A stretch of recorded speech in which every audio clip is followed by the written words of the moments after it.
How to clean an LCD screen when it's dirty. Spray 95% alcohol onto the lint-free cloth. Clean the LCD screen. After wiping, you need to turn on the light. Check from different angles to see if it is clean. If too much residue remains on the screen and cannot be removed, a completely new screen protector is needed. If the border sticker also needs to be replaced, first, peel off the old border sticker. Tear off one side of the protective paper. Tear off one side.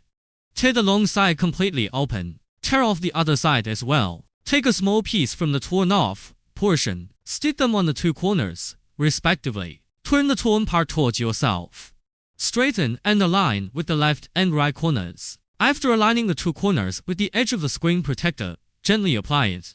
Press the front side tightly. Tear off the protective paper from each of the two corners. Flip the sticker over. Remove all remaining protective stickers. Cover the two corners with protective paper. Straighten both sides and align them with the two top corners. After aligning, gently apply. Press the four sides together. Tear off the protective paper from the two corners. Finally, press the four sides together to finish.